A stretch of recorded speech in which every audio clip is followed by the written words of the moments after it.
I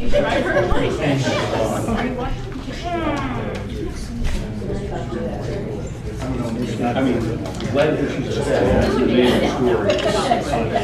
About an exit.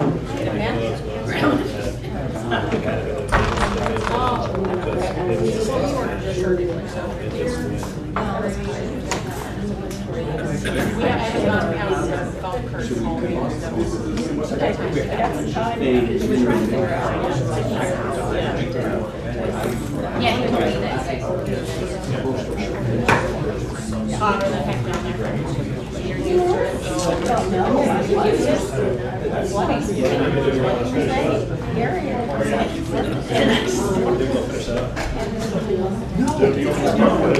Oh, really? Yeah. Wow. Yep. We're gonna do the other side. That's the kind of place you have to be without power. Oh, we all know Hang in there. Get in there. Coasting.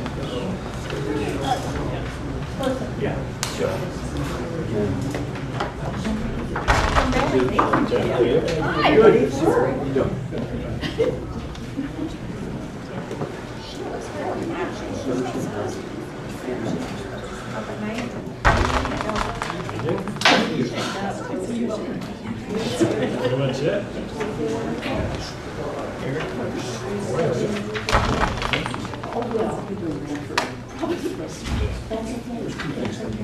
Yeah.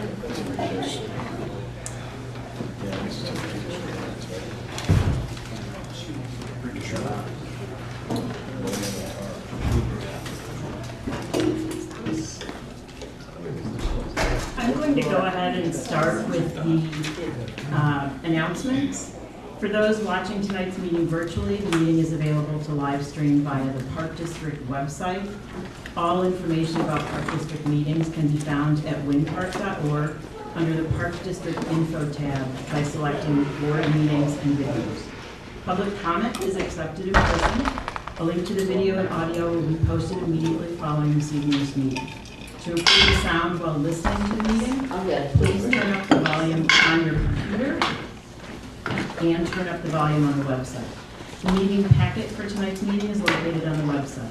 For those attending tonight's meeting, the emergency exits from the room are the door behind you or through the foyer. To improve the quality of the sound, there is a boom microphone directed towards the commissioners.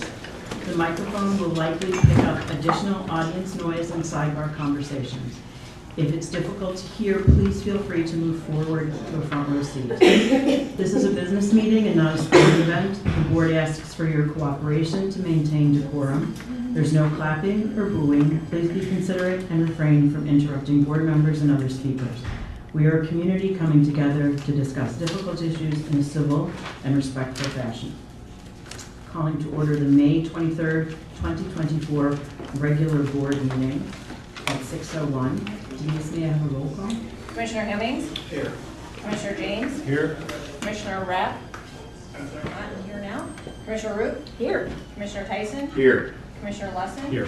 Commissioner Kodo? Here. You have a quorum. Thank you. Please stand for the pledge of allegiance. Pledge allegiance to the flag of the United States of America and to the republic for which it stands, one nation, under God, indivisible, with liberty and justice for all.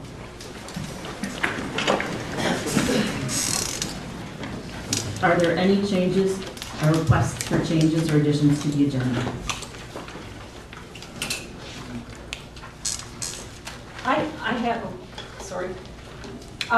I have a question about just one voucher, and so I don't really want to take all of the vouchers out of the consent agenda. I just want to ask a question about one Okay. that I bet Executive Director can answer on the top of her head. Okay. Thank you.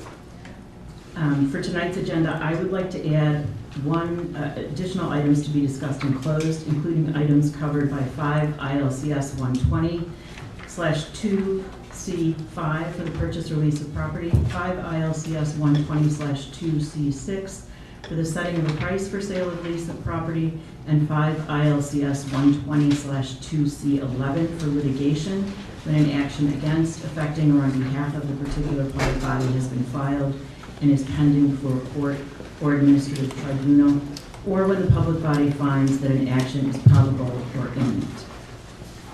Are there any other requests for changes or additions to the agenda? May I have a motion to approve the May 23rd agenda as amended? So moved. May I have a second? Second.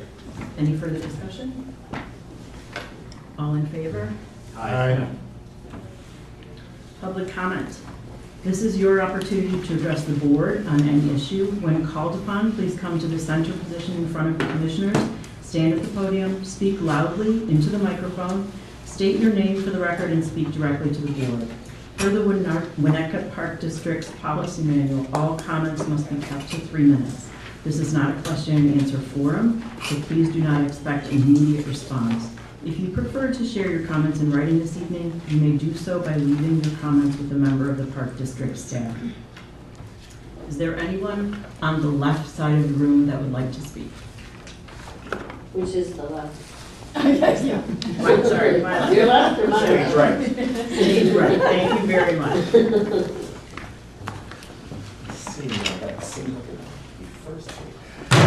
Hi, Ted Winchenko. So, yeah, bear with me. So you know what I heard? I heard that there are several people that say they have good evidence that suggests that members of this board are taking bribes and are being paid off by the property owner next to the parks.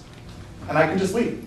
So you see, that is false, right? I provided nothing in that statement. I said something that's truthful, I heard, and then I provided all sorts of like unsubstantiated comments that could be considered quite uncivil.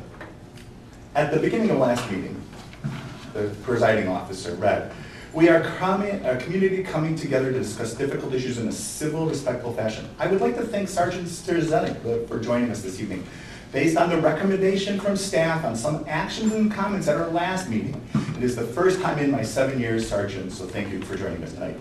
So here we had an armed officer, again, using this term very broadly, a state-sponsored terrorist, because arms do invoke terror in some people, that was apparently called for by staff for events that happened at the meeting before that. I was at that meeting. I can recall nothing at that meeting that would engender a fear among this public body for the need of an armed presence to be here. The only reason I can see an armed presence being here is potentially to dissuade other comments. And that is, in fact, true, because on April 30th, the Park District called the Deputy Chief and said, "Hi, Deputy Chief, this is," and I'm going to leave out the name, calling from the Winnetka Park District. I am calling for a request. Next Thursday is May 9th. Our board president, not staff, our board president is requesting to see if we can get an armed officer to sit in our board meeting next week. It starts at 6 o'clock, hoping it's over by 8. We're just a community, we're just not sure what kind of community council will come, and they are requesting that. So what was the thought here? Was there going to be a riot among the public commenters to this board? Was the board going to be physically assaulted, that we needed to have an armed terrorist, state-sponsored though they may be, in the room to protect you? If you're talking about civility and respect, that clearly demonstrates neither of those. And the fact that it was ultimately, apparently, untrue and unsupported because there was no details given to what these events might be, throws into question the real integrity and honor of this public body. So I'm really troubled by that. In fact, this ongoing thing about no applause or booing, now booing and applause can be considered a thing, but when it comes right down to it, and I only have a few more seconds, when it comes right down to it, what you're looking for is to maintain decorum. So this board at times applauds during the meeting. When something happens, everyone applauds. So to say that people can't applaud when they're in support of a public comment doesn't really affect decorum. All it does is it silences the voice of the people, because the board doesn't want it shown that there's a lot of support for some of the comments that are being made. And that has nothing to do with That has nothing to do with decorum. It's simply another way, just like having a state-sponsored armed individual in the room, to silence the people that you represent. It's disappointing. Name's Doug. Moving from stage right to stage left, Katie. Go ahead. Are you ready to go? Where's that backwards?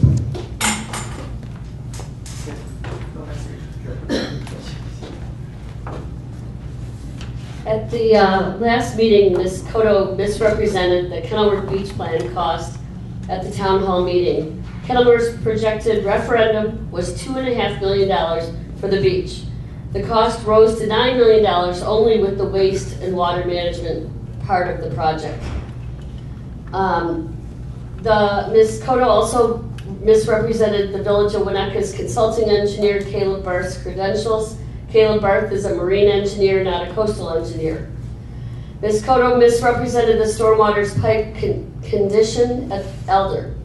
Village President Chris Rintz has said that except for a broken piece at the end, the pipe is functional, and the only reason WPD is pushing to replace it is the Elder Centennial Beach project. It's reckless to rush into that project before the village resolves its own stormwater deliberations and lawsuit in the midst of the lawsuit over PCB contamination at Elder involving 9 municipalities. On May 7th, the Cook County judge overseeing Mr. Schriesheim's public trust doctrine lawsuit allowed it to move forward, which the Park District has not acknowledged or addressed publicly. The park is public property and the Park District is charged with protecting the public's interests. The Illinois Attorney General is investigating the Winnetka Park District for violating the OMA over its actions and decisions over a commissioner's censure that was kept hidden from the entire board until the censure was announced at a public meeting and voted on. It appears another OMA investigation may be warranted over the issuance of a request for a proposal for a strategic master plan that was not a board decision. Finally, certain censurable actions against the commissioners who planned the meeting were raised at your May 9th meeting. How do you intend to deal with them? We are the majority, we are not the minority. We have the right to determine how our tax dollars are spent, and it appears that the multi-millions of dollars, there were 3 different figures given, is for someone's privacy, not for the public. I'm very, very disturbed in the lack of transparency, the lack of Ms. Cotto has never agreed to meet with me in 4 years, or any of us that have asked. I am very disappointed in the lack of transparency in the tax dollars, and I'm very upset that you feel that you have the right to spend up to $18 million of our tax dollars without a referendum, which Glen Cove is doing, Kenilworth has done, and all of the other beaches are doing. There's multiple lawsuits going on with you guys right now, and you need to stop and take a look at the lawsuits and what happens with the PCB lawsuit. I also want Elder Centennial water quality checked. It hasn't been checked in 4 years. We've requested multiple times in those 4 years. It's the second dirtiest beach in the nation when it was last tested. Second worst in the nation. And you want us to swim next to the stormwater pipe. Okay, my last comment is, I hope you just take a breath and hold off. Thanks, Katie. Mary Garrison?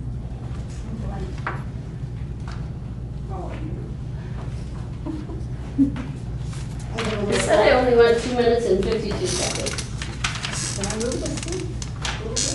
You can move it, yeah. I went to print this out, and I was gonna say, of course, and that printer, I think this Park District has ruined it for me, so I couldn't print, so now I had to bring this big thing. So let's see if it works, I don't know. A friend brought this brochure to me. It's from Glenview Park District. She knows that, well, there's a comment in here, a little nice article about Judy Beck. She was a longtime commissioner in 25 years or whatever in Glenview, maybe more. So that was fine, I was glad to get it, but the cover is what hit me hard. Park District secures $2.8 million in grants. Upgrades planned for Park Center's indoor aquatics facility. So those grants are out there. So they received for $2.8 million, and they received it from PARC. It's a grant that is administered by the IDNR for renovation of existing swimming area at the Park Center. So these grants were awarded by Governor Pritzker. He awarded $28 million. I bring you this to again remind you of the money that is available for worthwhile projects and how you can save the Winnetka taxpayers' dollars. Winnetka Park District no longer has this type of brochure. I kind of like it. That the public doesn't receive this anymore. A brochure such as this does cost money, but all citizens are reached, not just those who read the Winnetka Park District's website or the email blast. I would encourage you to continue the electronic communication, and at the very least, just have a discussion about possibly bringing back the brochures to Winnetka. The farmers market does not reach the bulk of the citizens. Many repeats each week of the same people go to the farmers market. Some do not even live here. Our constituents in Northfield and our other extended park district, they maybe don't even come to our farmers market. So at the town meeting, Commissioner Cotto was asked about a referendum for the Centennial Project. And her comment was, we get asked this often, and I know you do. She stated that a referendum is to ask for money, and Winnetka Park District does not need the money, was her comment. A referendum can also ask for input on a proposed project. She replied that to go to referendum, you must have an actual plan. Now, I have understood that a referendum is to seek community approval to pursue a proposed plan. A plan begins with a vision, and it can be refined. So I'd like you to think about the discussion for district-wide brochure to possibly promote the happenings, good and bad, in the Winnetka Park District, and consider a referendum approach to seek Winnetka Park District residents' approval for this overly discussed centennial proposal. Winnetka residents should welcome tax relief and state grants. At this point, they are available to you. Many times they aren't available, but they are at this day and age. Thank you. Thanks, Mary. Can I give this to you? Okay. Irene? I'm sorry, Smith? that's Susan. Susie? Do you want your cane? No, I might on the way back. that'll be later. 3 minutes from now. Okay, I'm going to speak. I'm going to speak for a Winnetka Park District resident whom I do not know their name, but they asked me to let the staff and board know that when they're watching online, they cannot see who's speaking on the various commissioners easily, and so they don't know. They hear a male voice or a female voice, but it could be staff, it could be a commissioner. So to please consider working a little bit more on adjusting cameras during the meeting and the presentations. Okay, now I'm going to start why I came here tonight. Susie Schreiber, Winnetka Park District resident and former commissioner. And I read in the, on Tuesday evening, late at night, I believe it was in one of the staff reports, and it refers to the little stickers that you get at the front door if your address doesn't happen to, on your village car sticker that doesn't say Winnetka, it might say Glencoe or Northfield, or in a couple cases, there might be a couple of Glenviews. But though I was on the board when we designed those stickers, and I will write this up tomorrow and drop it off for board and staff to have a look at. But the history of why those little stickers came into being is to address the need of those of us who drive down, let's say, Tower Road, and the attendant looks at the sticker and says, "Oh, you live in Glencoe." And I say, "No, I pay taxes to the Park District and Winnetka and the school district, and my license says Winnetka and whatnot." And then there's a whole lot of discussion, and they wonder if they're doing the right thing. And I don't want to embarrass them, but I don't want to be encumbered. So those little stickers were designed so that those of us in that, with those addresses, just go up to the office, show our address. There's a master list of the residents who are outside of the coterminous Winnetka boundaries. And they check it off and they give us our stickers so we can get in. It has nothing to do with whether we want to swim at the beach. I assure you, I'm not swimming anymore at beaches. I promise I won't. But I do drive down. So if I can give you the history of it, which I do have from my term on the Park District board, if I can give that to you so you can revisit this and maybe not make it quite so complicated or difficult for those of us who just want the little stickers so we can go up and down. Thank you very much, and have a nice meeting. Thank you, Susan. Thank you, ma'am. The service here is exemplary from Irene? Well, good. You deserve it. Okay.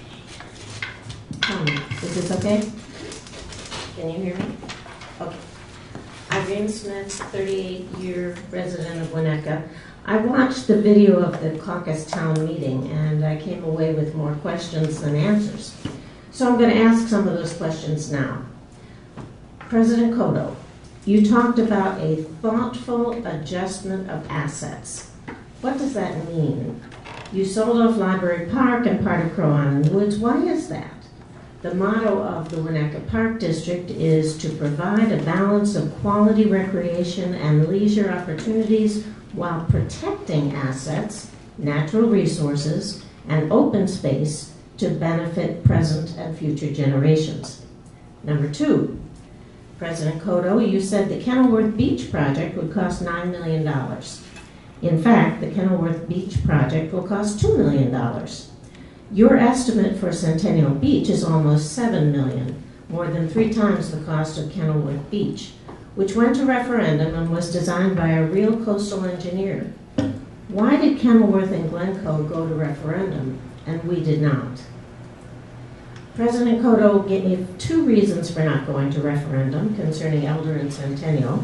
She said the plans are always changing and the Winnetka Park District already has the money. The reason for going to referendum is to ascertain whether there is public support for the plan. Our neighbors in Glencoe and Kenilworth seem to understand that. Going to the farmer's market is not a substitute for a referendum. If the Winnetka Park District has so much money, where did it come from? I know you had a loan, but much of your treasure chest comes from the taxpayers, and we'd like to know how our taxes are going to be used. President Cotto mentioned at the town meeting that the Park District had submitted all the permit applications for Elder Centennial to the village. Why did you not mention that the village returned all those applications because they were not complete? As of yesterday, they had not been resubmitted. Is that still the case? Number 5, when asked what the difference is between the pre-2020 Winnetka Park District Elder Centennial Plan and the current plan, President Cotto said the plans have been downsized, when in fact they have been expanded and grossly overbuilt since the original plan. Why would you call that downsizing?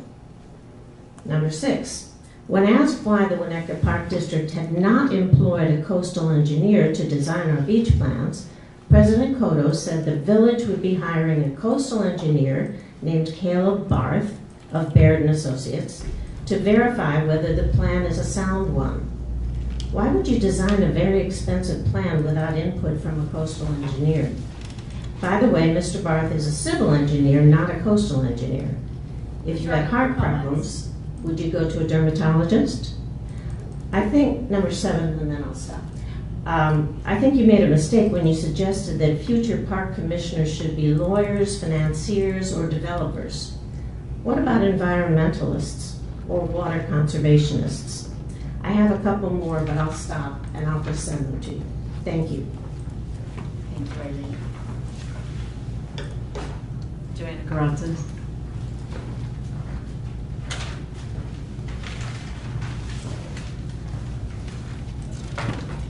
Well, you know, I don't like the plan, so I did a visual that I'll leave here so you can see what a United Beach looks like. I still think it's absolutely ridiculous to put a pier to block off the dog beach. You're just, it's absolutely, I think, going to make us a laughingstock. So I'll leave this with whoever.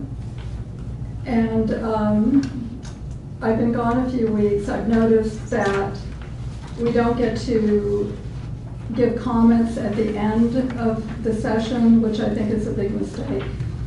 I also was appalled at the censorship of Colleen Root, which the reasoning I found laughable. So that's my opinion.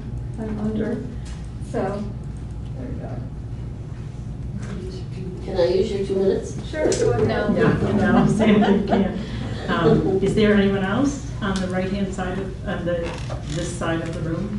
I think this gentleman is a reporter, and Susie's the young woman sitting on that side.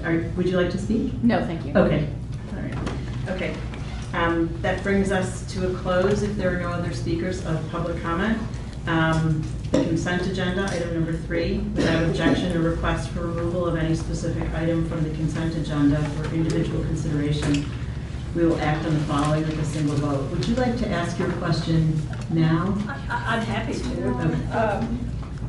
There was a voucher with Chicago Title for a whopping, I think it's $150. You may know the answer to this. I was just curious as to the party, the property that was involved. I can give you the number. It's voucher number 2300-8439, and it was a tract ownership search on 3 parcels. Those were for Crow Island Woods back when that agreement was made with the village for the stormwater project, and it was just billed. Thank you. I assumed it was for others. Just checking. Thank you. Okay. So without objection or request for removal of any specific item from the consent agenda for individual consideration, we will act on the following items with a single vote. 3.1, regular meeting minutes, April 25, 2024. 3.2, committee of the whole meeting minutes, May 9, 2024.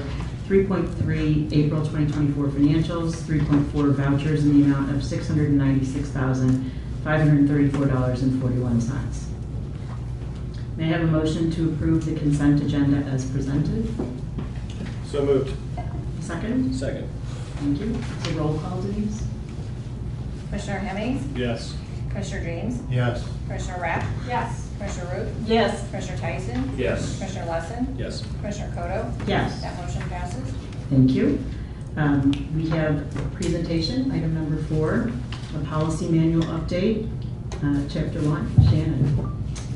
Okay, I'll go ahead and quickly go through the memo. So the Park District Policy Manual can be traced back to the fundamental need for clear governance structures and guidelines within the organization. Typically, the manual evolves over time in response to changing needs, challenges, and regulatory landscapes faced by WPD. This manual serves as a critical document outlining the roles and responsibilities of board members, operational procedures, decision-making protocols, and compliance requirements with state and local laws. It's a cornerstone of effective governance. The WPD Policy Manual provides a framework for transparent, accountable, and efficient management of WPD affairs, ensuring consistency and continuity in decision-making processes over time. In the fall of 2022, the Park Board of Commissioners requested updates to the Board Policy Manual. The Policy Manual consists of 18 chapters and has had minor updates over the years. Chapter 1 of the Policy Manual was last updated in 2019. So for discussion, staff reviewed Chapter 1 and have made suggestions to the content of this chapter. Items proposed for update in this chapter include grammatical and contextual improvements, historical items, information on completed project and updated facilities, updated park asset list, and updated park commissioner listing. It's the goal to review each chapter individually and take recommendations from the board. Additional readings may be assigned by the board, and a complete policy manual update will be voted upon after review of all chapters. If the board would like, I could go through chapter 1 either page by page or address any specific questions that you may have on anything within that. I will say I did receive a public comment earlier today in regards to an inaccuracy with terms of two former park commissioners. So we'll look into that and get that addressed for a second reading. This has been published, right, in the Board Packet, so everyone's Yes. seen it? Yes. Okay. Does anybody have any questions? Okay. Oh, Colleen, sorry. Hi, yeah. I was kind of curious that we had on the chart, I'm looking at the red line version here, I guess it's page 11 of 15 of the red line. There's a chart that gives the facility park, the address, and then the acreage. And I note that 2 of our parks have increased in acreage, and I wondered what the documentation for that was. Centennial has traditionally always been 5.22 acres. This chart now shows that it's 5.3. And then it appears that Lloyd has gone from 9.47 to 10.24. So I'm just curious as to how we have gained. So upon review, it was requested for staff to review this based on the village's determination that the front yard setback begins at the ordinary high water mark. Staff re-reviewed the documentation to make sure that those are the plats of survey were adjusted to take that in consideration. So those are the changes that you're seeing is for the adjustment of the ordinary high water mark as observed by the village's request moving forward. So we observed that as we would with our policy and as we move forward with future projects. Just to ask you, I saw, is it Craney or I saw, yeah, did they go out and survey Lloyd and so I know you have work being done on Centennial. Sure. That is, we did not contract with a third party. We had prints from topographic surveys that were completed with the 1985 data for the ordinary high water mark that we overlaid in-house, and Rick Schramm, our part-time landscape architect, came up with those figures based on his review. So that's what drove that.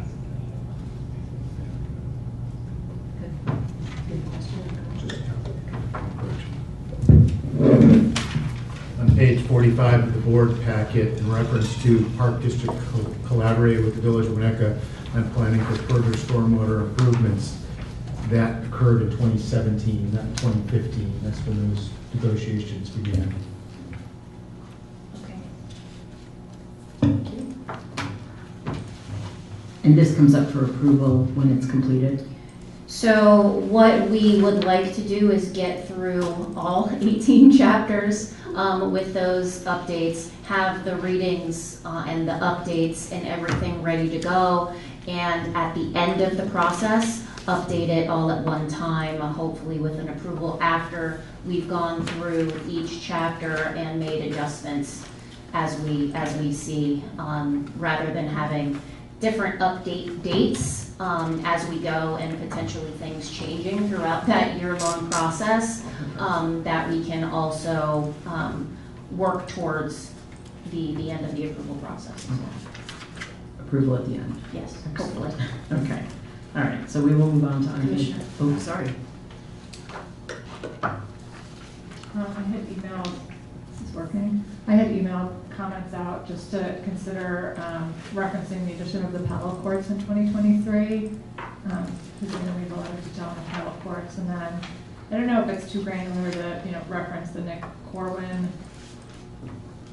park update or the Corwin Woods property transfer, but I know that this is one of our few documents that has history, and it seems like there's some more detail in some areas and less detail in others, but I was just trying to think back through some of the other major things that we've done, so in the past year, so it might be worth a little bit more just consideration of some of those. So major things. we do have, in regards to the paddle courts, we have added a sentence that says 2 more courts were added in 2007, and in 2024, an additional 2 courts were constructed to bring the court total to 8.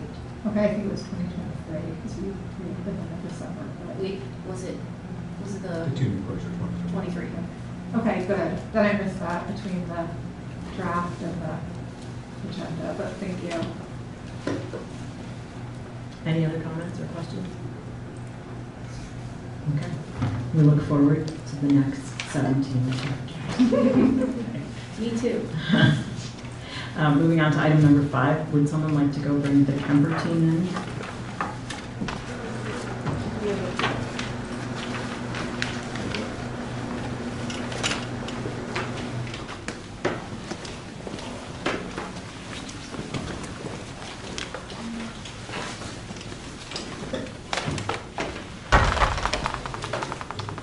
Good evening, everybody.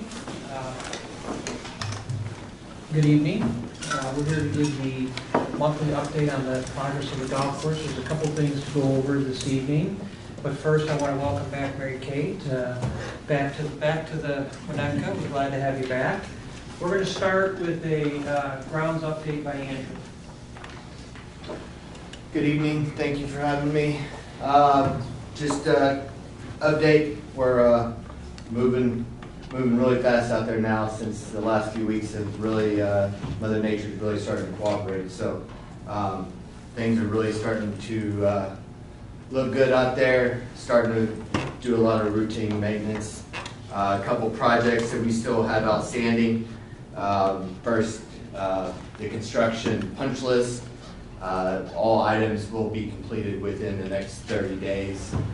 We had a meeting last week that kind of reviewed all those the items that we had on the golf course. And this past week, the last 3 days, actually, Wadsworth Construction was out and performed all of their punch list items. We still have a few others, but they are going to be wrapped up here in the next 30 days. Stair recovering, we're still reviewing options. Once the options get approved, we will move to get those purchased and then installed before the opening date. Timber repairs, fencing repairs, all that will as well be done prior to opening as we have time allotted against doing golf course activities. Staff training, we're fully staffed at this point in time, so that's really it's a really positive thing for us right now. But along with that is a lot of training going on. So kind of working with each and every one, trying to find their strengths and help us get done what we need to get done on a weekly, daily basis. Greens, we've top dressed, we've solid timed, we've verticut, we're mowing regularly, we're rolling regularly, fertilized, applying plant protectants on a weekly basis. To date, we've made 10 applications on the greens regarding fertilizers, fungicides, and incorporating PGRs to kind of help us get some better growth, some more lateral growth, and less vertical growth. New sand-based greens have really turned the corner in the last 10 days, really looking good. We've been mowing those on a daily basis, about to turn those over. We've been walk mowing those, and we're about to turn those over to the triplex probably here in the next 10 days. And from there, we should be smooth sailing with all our greens on 27 holes. Tees, same thing. We're mowing regularly, we're verticutting, top dressing, and fertilizing. Fairways, mowing at a defined height, which half an inch. Really starting to see filling in throughout the fairways. Right now, we have we have good grass coverage on 60% of the holes, and then the other 40% are really good. We just need to keep fertilizing them and keep pushing them. With the weather the way it is now and temperatures up, shouldn't have a problem. Starting to incorporate PGRs there as well to kind of help them grow laterally more than vertically.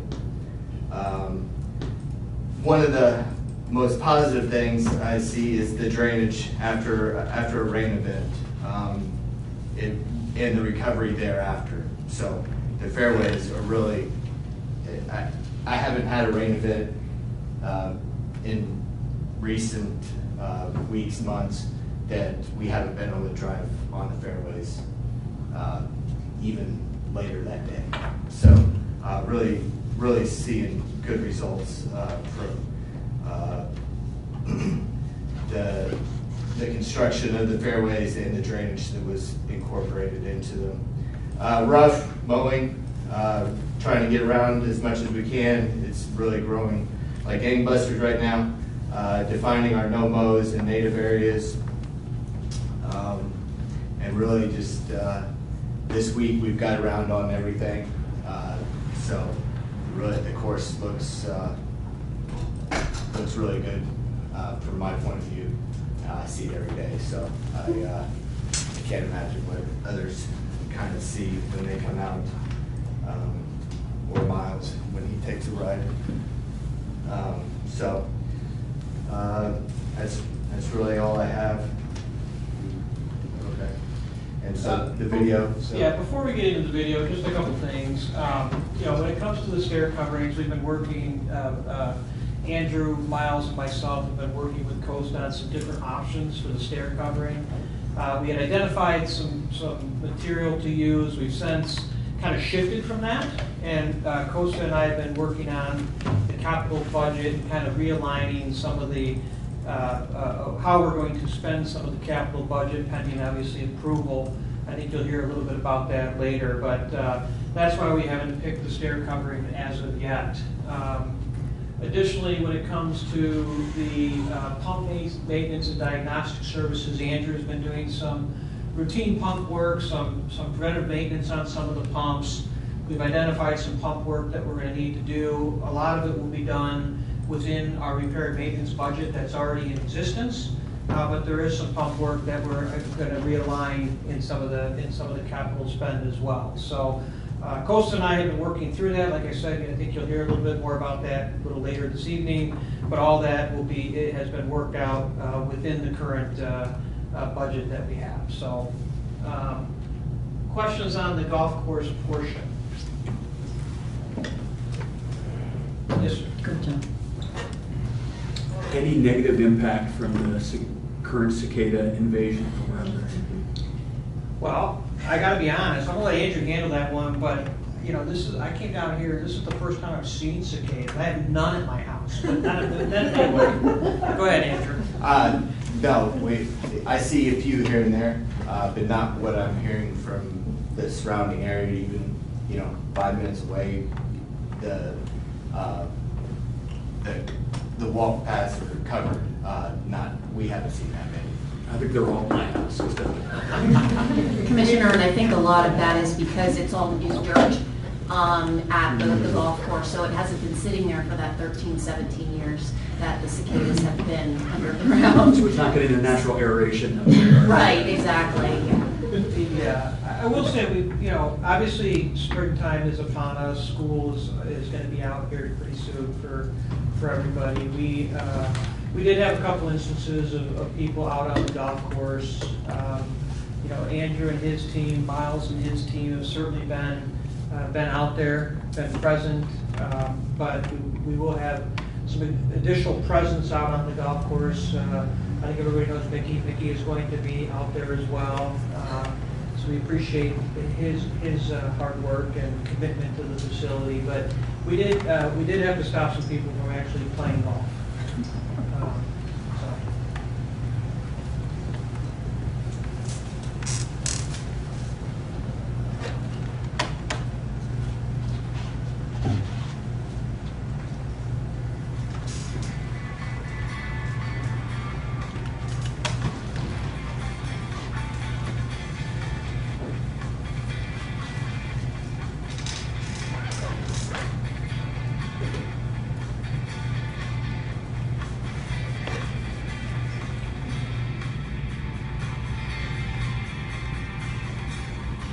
the golf course is really starting to look good. It's really starting to come along nicely.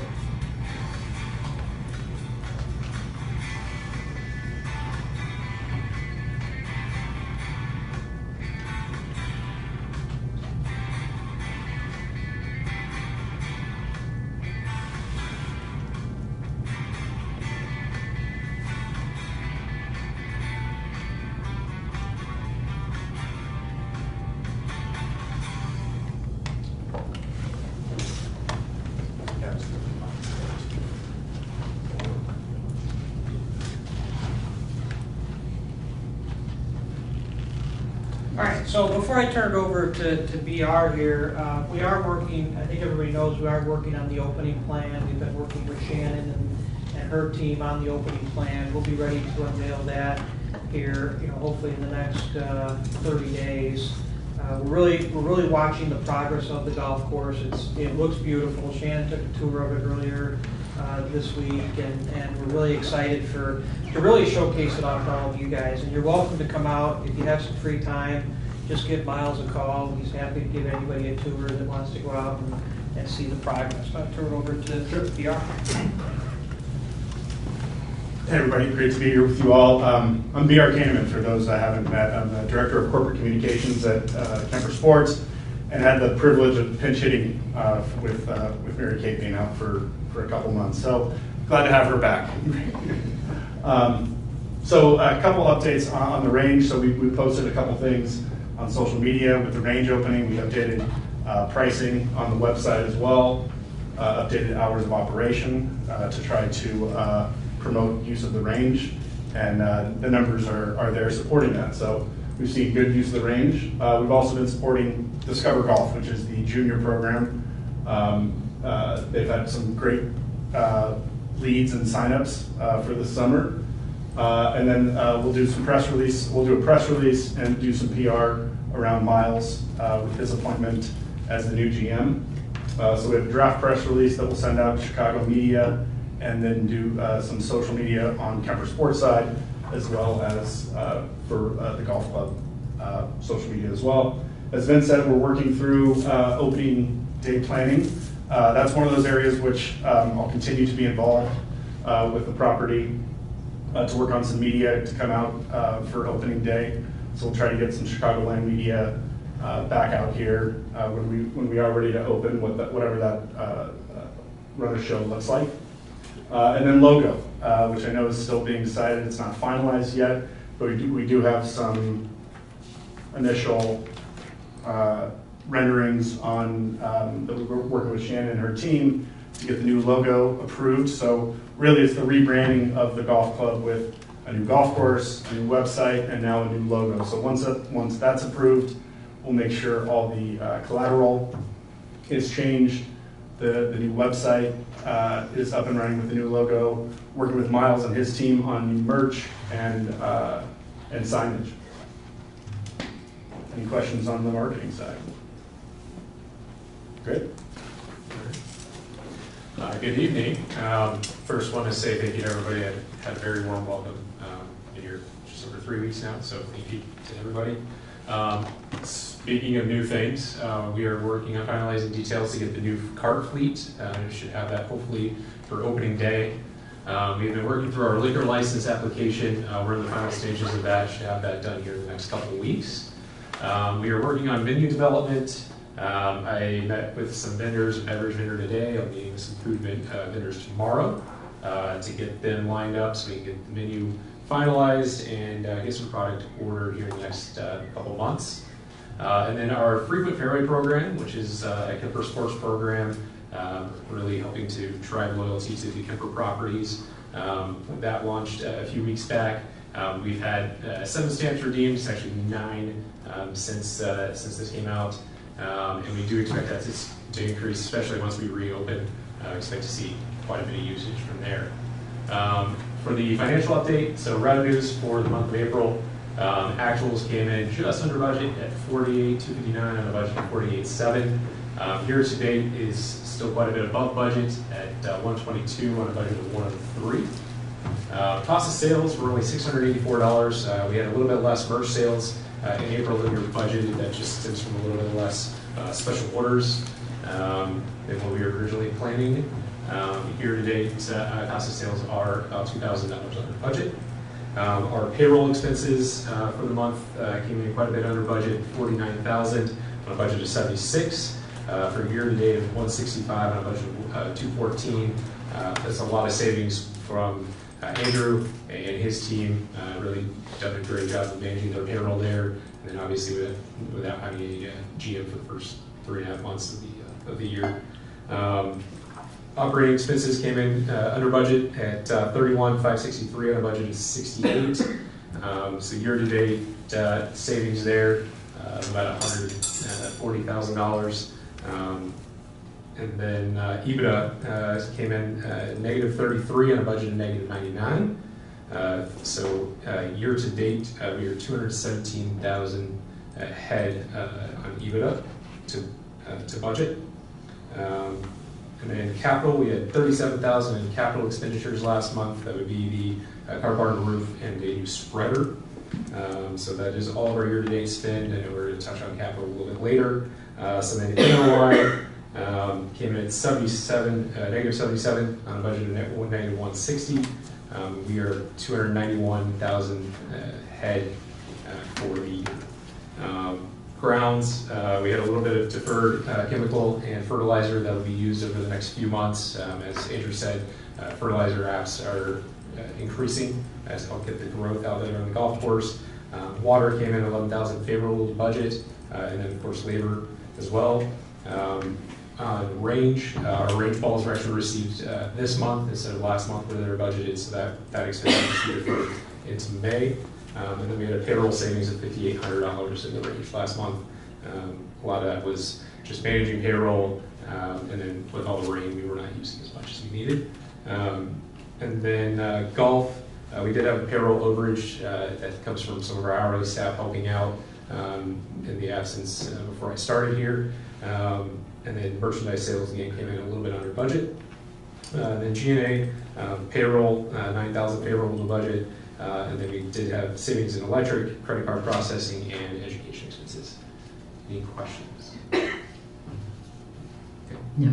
Thank you. Good job. Can't wait to see it open. Yes, of course. And yes, if anybody wants to come out, please let me know. I'd be happy to take it out. You may get a lot of takers. 5.2, update on Elder and Centennial Christmas. Thank you very much to the Kemper team. This is really getting exciting. Christina, real quick in regards to items for Kemper Sports, also like to note is in regards to comments that Vince had made as it relates to some of those deferred capitals that staff was working with Kemper Sports to try to manage within the current year for operating capitals. There's an expense you'll see later on the agenda here for 3 major capitals as it relates to improvements to the course prior to opening.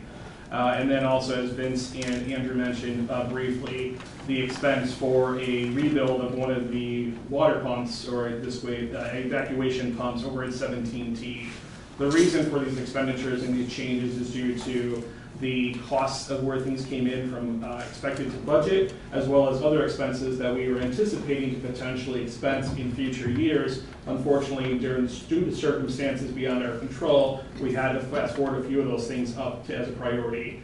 One being the 17 pump station. There are 2 tandem pumps there that evacuate and dewater the north watershed of the course, as we've explained it over the course of construction. Right now, that's limited to the use of 1 pump. So we need to make sure that stays operational and is up and running in case there is a failure to the secondary pump. Then the north side of the course would be inundated and start to flood, and we'd be on manual pumps to diesel pumps, but manual pumps to evacuate the course. So that's the $17,500 that was noted in the packet and part of the memo, as well as the cost for the fire suppression system for the golf cart barn. Staff had anticipated per budget to complete the electrical improvements to the facility. As I said, you'll see later on as a formal request. But in addition to that, it was the staff's understanding, working with the fire department, that fire suppression could be phased in over a few years. Unfortunately, due to code requirements and working with the village fire department, fire department of Winnetka here, those ordinance, or the requirements for code, we figured out a way to work collaboratively where we're gonna phase in the implementation and build out the facility itself for the fire suppression. So the plumbing will be installed into the facility, where it can be then charged either by their pump truck or fire hydrant. And then year 2, or in this case, we'll put in the 25 budget for next year, independence of that system being pressurized from the clubhouse itself, from the current riser pipe to support that system. So that's going to be another expense that you'll see as proposed for the 25 budget forthcoming. But right now, to implement the required plumbing for the fire suppression system in this first phase, that came in about $80,000 unanticipated, because we were looking to expense that into next year. So just a couple things to be aware of. I think Vince has a couple other items real quick to touch on as well as far as carts are related. Yeah, thank you, Costa. I didn't know where we were in the agenda here. When we did the cart presentation back in June, July of 2023, we had talked about what we were going to do with the golf carts come 24. Were we going to trade them in? Who were we going to trade them to? What was the trade-in value going to be? Commissioner James has asked a couple times if we have any updates on that. We do. E-Z-GO had offered $1,050 per car. I mean, the cars are 9, 10 years old. We did find a company that is willing to pay $1,350 per car, so it's an extra $15,000 that we'll be able to bring into the club. It will not affect the lease documents that we're reviewing right now. Essentially what would happen is those lease documents would stay as is, and we would have to issue a check to E-Z-GO for the value of the trade-in that they're giving. So assuming that that works for Shannon and the board, we will certainly look to obviously collect the additional $15,000 from company, we'll call it Company B. So, questions on that? Just like to add, we will make sure that those carts get put up for surplus property at the next meeting, so we can make sure that we're working to the proper protocol to sell that equipment off. Great.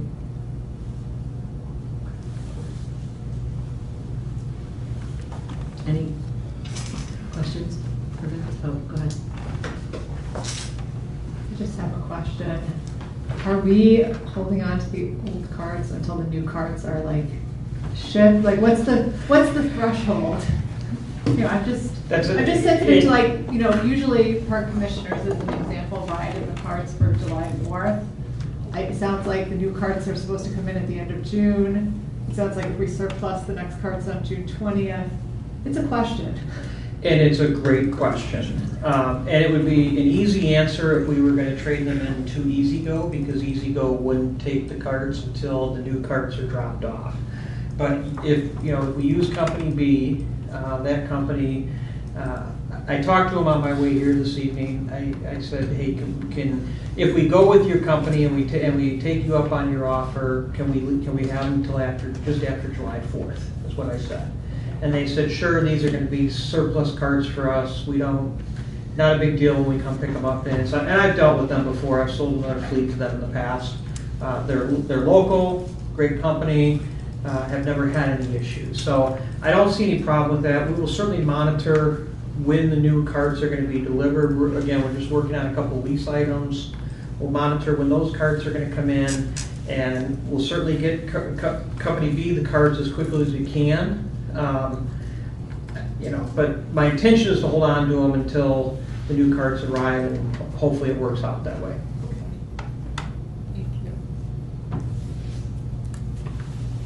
Anything else? Any other comments? Okay. Now we're moving on to Elderson's update, correct? Correct. Okay, sorry, I didn't realize your name's not on this section. So. Oh, I apologize. Yeah, that's okay. I didn't realize you had a piece for the Kemper particles. I just wanted to make sure that people understood with that expenditure as we lead into the actual approvals. Perfect, thank you. Of course. As we move on to Elder Centennial, Big Park and Main project, update to date, the Park District has received the initial comments back from the Village of Winnetka as it relates to Centennial Park and our special use permit application. The information that we submitted at that time was told to the best of our knowledge based on the current reviews of all of the new ordinances and everything else that have been put in place between lakefront construction, steep slope, and so forth. Understanding where those items were, we were looking to get better information from the village on those points. So we received their submittal back, I believe it was April 22nd. Staff then has been reviewing that and compiling that information, working along with our consultants, our both Lakota Group, Space Co, Christopher Burke, Christopher Burke on some of the structural components, as well as Matt Wright from Red Barn Engineering, to put together a response for that. We're the beta test for this. We kind of are the beta test, especially for a public entity, correct? Got it. So we're working through that. We have compiled those. Staff's objective is to get those back to the village by end of day tomorrow. We are currently still waiting on a few of the plans, the subset plans that need to be provided as part of that from our consultants. There was some back and forth to make sure that we address the steep slope ordinance correctly and identify between simple slopes and compound slopes, and understanding how the degree values for the slopes and how you project that transition slope zone. It was a little bit hard to understand at first, but then working with village staff to better explain and understand that, I think we were in a good position. So staff like I said, our goal is to get that to the village by end of day tomorrow. We submit it. It'll be Tuesday at the latest if there's anything that's lingering as far as plan sets, but we should be able to accomplish that. Additional to that, staff is working with consulting group as well for the actual construction documents. We're proposing, as you probably saw through the Gantt charts for both Elder and Centennial, Elder primarily, we're looking to complete the subset for June 28th for the review of 100%, and then shortly there, a few weeks later in July, have that finalized and ready to go. At that point in time, staff will re-present the project with the subtle changes that have taken place from the original schematic sign approval to what completed through construction documents, and update the board accordingly. Very confident and comfortable with what we've done, the approach with our consultants, very comfortable with our design, once again, based on the knowledge of IDNR and the Army Corps of Engineers as it relates to Centennial. We feel confident that the approach that we're taking should be well reviewed, but ultimately, those are things out of our control.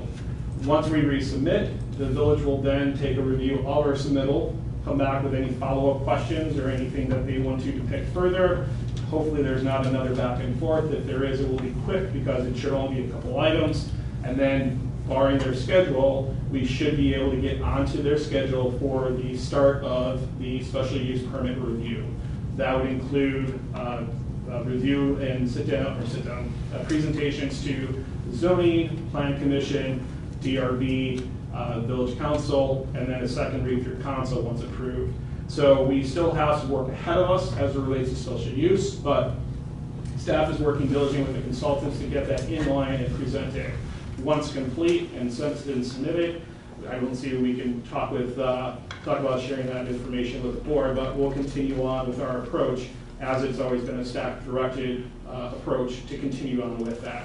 But we're excited that we're moving into the next leg, and hopefully we'll get some understandings as far as direction to be able to move forward with an actual permit submittal to the state and federal regulating bodies of the IDNR and the Army Corps of Engineers for Centennial. Along with that, I'll transition into the Gantt charts a little bit. So if there are any questions as it relates to the original proposal or the memorandum for Elder Centennial that I can answer before switching gears? Any questions? Krista, when do you anticipate you may be before the zoning board? Do you think you'll make it in July? I'm hopeful in July, maybe potentially late June, depending on sequencing. Might not be zoning, but one of the boards potentially. But until the village reviews our comments back, we won't know that definitively. Thank you. Anyone else? Okay. Carry on. Actually, one last step before we transition to that, as it is identified in the packet, the board had asked for a continuous allocation of funds that have been spent for the project thus far. That is in there. The only addition since the last go-around was the Lakota Group expenditure of $40,113.50, as well as $450 for Ansel Blink, so for some litigation. So the combined total thus far for 2024 is $325,412.10 that has been expensed for soft costs for the project. Moving into the Gantt chart for Centennial, it was requested to have that updated as we go. I will note that these are all assumptions based on the information that we have current to date. As the information we receive back as it relates to projects, timelines, scheduled for meetings, that will be updated accordingly, and we'll be able to share that on a regular basis based on direction from Executive Director Nizal to have this as an item on the agenda. As we work through the Gantt chart, you'll notice that at this point in time, I have pulled out specific dates as it relates to special meeting dates for the subcommittees, zoning, planning, and so forth, until we have those verbatim. Those were scheduled and set to start at some point in May originally. Due to the timeline and the process for to circle back to the village, I went ahead and pulled those dates out, but as soon as those are confirmed with their schedule, I will plug those back in, and those will be noted when the deliverables are due for those meetings, for presentations, as well as the meeting dates themselves are set. You'll also notice that there was updates that pushed the project overall. So some of the dates did get extended. Basically, the project shifted by about a month.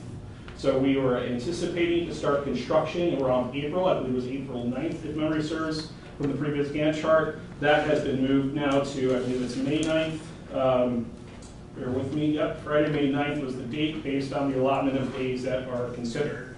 I will note that the days that are allotted in here are working days, working calendar days, not just days of the month, as well as information that has been given to us by our consulting team. We are aware that both the IDNR and the Army Corps are well aware of the project because of previous submittals to those agencies with our previous plans. So we would expect that the timeline for those could be shortened, but right now our consultants are telling us 180 days, and the time review for those days are noted in through here, so we kept those as status quo, or as they suggested. As noted, they could possibly change moving forward.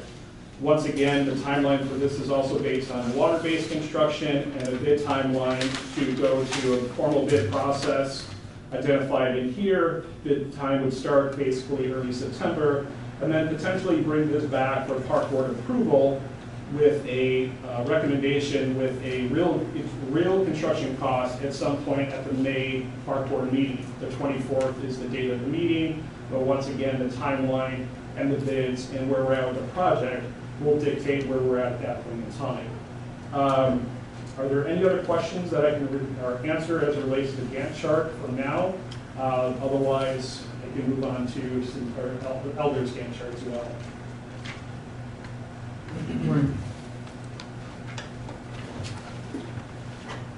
I would just like to make the comment, if you could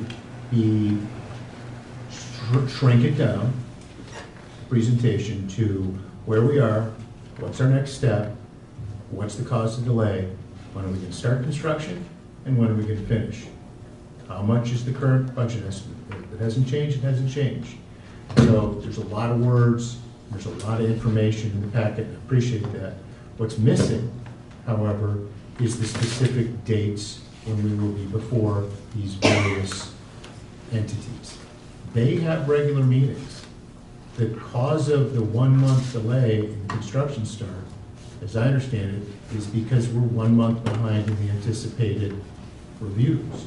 So I hope that we are in discussion so that the committees that need to consider our plans understand that they're coming.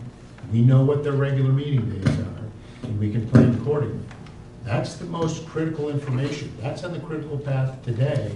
That information I would like to see. The rest of the stuff, that's still out there. We know that's out there. We know the 180 days for the IDNR, of course, just a placeholder. The real critical path right now runs through the village process, I'd like to see dates because it's a step function. If we miss the submittal date for next month, it's going to be another month delay. That's what this board is most interested in. And I think that's what the community is most interested in. When's the project going to start? When's it going to be finished? Anyone else? Ms. Shannon? I would just make mention that as far as the submittals go for the village processes, it is, as far as we've done so far, when we got the comments back, we started working on the responses to those as best as possible, making sure that the consultants had the information that they needed and we were able to get that information put together. So I don't think at this point it's a delay on either organization. We did actually, in the first or maybe the second Gantt chart that went, that came to the board with those dates, we had actually moved up the date of the meeting because we thought we might be able to go through maybe without any comments coming back. I understand. This scheduling can get very technical. Sure. There's a plan. That's what you start with. There's a schedule, and that's what you're working on, and then there's the actual. So every week or every meeting, that schedule is going to shift based Sure. upon what was accomplished. That's all we're looking for. Got it. Great. Cynthia? Just an easy question. For the village board reviews, it was sequenced as zoning plan, DRB. Like, is there any magic to that, or just like it doesn't, or can it go plan, DRB, zoning, or does it have to be in the specific sequence, or it just kind of depends when the permit's ready and then which board is meeting when? It's more which board is meeting when, because they're all, the three that are prerequisite for the village are, as you suggested, zoning, planning, and DRB all have to be completed prior to going to council. So that is the prerequisite. It's been suggested that it might be beneficial to go to zoning then planning, but we'll see what the schedule allows and what the village ultimately schedules us for. But we will update the Gantt chart accordingly, especially once we have information. I didn't want to put out bad information suggesting that it's all going to be in June, and then all of a sudden we get scheduled in July. We're close enough where we're going to know that here probably in the upcoming weeks. So by the next meeting, the June 20th meeting, we'll be able to come back with hopefully dates of when that is scheduled physically, if not already in the midst of starting that process. Thanks, Costa. I just want to emphasize again, we're the beta testers through this process the first time around. Item 5.3 is Beth. It's a facility use policy resolution 2024-05-2302. Yes, so late last year, I brought the updated employee facility use policy for review. I'm bringing a piece of that back related to the golf course and the driving range specifically, for two reasons. One, to clean up and make consistent some of the language between the part-time and full-time benefit. The second part of it is, after the policy rolled out, I heard some concerns from staff that it was less of a benefit than they've had in the past. So I'm asking, instead of one bucket of balls a month, it goes back to a day. We did add some language from what they were used to, kind of specifying times where it's slower on the range, and firming up the language about not taking the place of paying customers. So, Great. May I have a motion? Questions? Yeah. We'll go to discussion. And then may I have a motion to approve resolution 2024-5-23-02, a resolution updating sections 7.15.1 and 7.15.2 as it relates to golf in the personnel policy manual. So moved. May I have a second? Second. Excellent. Roll call. Any discussion? Sorry. Yes. Do we need discussion? Excellent. I think there needs to be a sub-E on the driving range, like we have a sub-E on the complimentary round of golf. James? Mike. Your mic? Could you speak into it? Sorry. Thank you. Can you hear me now? Yeah. Good. I think there needs to be a sub-E under the complimentary balls, like we have for the complimentary round of golf, such that the complimentary bucket of balls cannot be rolled over day to day. Seems like a pretty